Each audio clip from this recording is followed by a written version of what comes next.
वक्फ bill पर शाह के जवाब ने कर दी मौलानाओं की बोलती बंद। अखिलेश राहुल के सामने रह गए विपक्ष के सारे सांसद सन। मिल गया अखिलेश को ऐसा जवाब, योगी भी सुनकर हो गए गदगद। जी हाँ, ये बात सुनकर चौंकने वाली बात नहीं है, बिल्कुल सच है, क्योंकि वक्फ बिल पर ऐसी तकरार संसद में देखने को मिली जिसने सभी को हैरान करके रख दिया। इधर योगी यूपी में थे, उधर अखिलेश ने जैसे ही योगी सरकार पर तंज कसा, फिर शाह ने ऐसी दहाड़ लगाई कि सबकी बोलती बंद हो गई। डिम्पल यादव के सामने अखिलेश की अमित शाह ने खुलेआम मौज ले ली, जिसके बाद सदन का माहौल भी हंसी टिटोली वाला हो गया। वहीं शाह ने न सिर्फ समाजवादी पार्टी के काले चिट्ठों को खोला, बल्कि कांग्रेस राज की पुरानी फाइल खोल कर रख दी, जिसके बारे में सब कुछ वीडियो में बताते हैं। लेकिन उससे पहले आपको बता दें कि शाह ने आज अखिलेश को बड़ा आशीर्वाद दे दिया। दरअसल वक्फ बोर्ड संशोधन विधेयक को संसद में पेश किया गया, जिसके बाद सदन के नेता दलों ने अपनी बात को रखा। इस दौरान अखिलेश यादव ने भी सदन में वक्फ बिल का विरोध किया और कहा कि वक्फ बिल नाकामी पर पर्दा है, बीजेपी सरकार हर मोर्चे पर नाकाम है।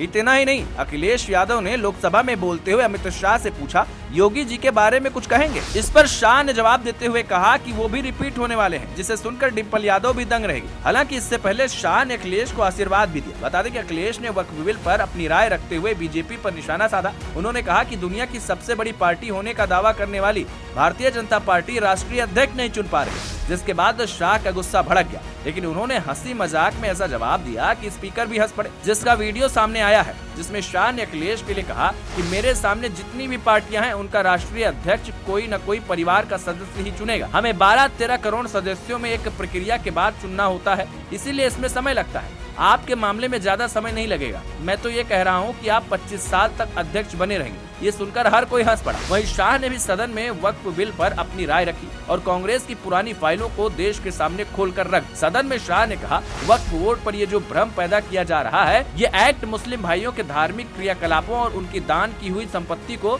दखल करने के लिए है। ये वोट बैंक खड़ा करने के लिए किया जा रहा है। ये भ्रम खड़ा किया जा रहा है कि सरकार मुस्लिम भाइयों के बीच और उनकी संपत्ति के बीच दखल देना चाहती है। ऐसा कुछ नहीं है। शाह ने कहा कि विपक्ष वोट बैंक की राजनीति कर रहा है। वक्फ बोर्ड धार्मिक कार्यों के लिए है। यूपीए सरकार पर आरोप लगाते हुए उन्होंने कहा कि सरकारी संपत्तियों को इसने वक्फ बोर्ड को दे दिया। दिल्ली में वक्फ बोर्ड को सरकारी जमीन दी गई। पिछली सरकार ने 1500 साल पुरानी जमीन वक्फ को दे दी। हालांकि इस दौरान शाह ने लालू यादव के पूर्व में दिए गए बयान का भी जिक्र किया, जिससे उन्होंने वक्फ बोर्ड में हो रही गड़बड़ी का मुद्दा उठाया और कानून को कड़ा करने की मांग की। आपको बता दें कि वक्फ संशोधन बिल को लेकर विपक्षी दल लगातार गुस्से में है और विरोध कर रहे हैं। कांग्रेस का कहना है कि सरकार की नजर एक विशेष समुदाय की जमीन पर है, जिसको लेकर मुस्लिम संगठनों में नाराजगी देखने को मिल रही है। अब आगे क्या होता है, देखने वाली बात होगी।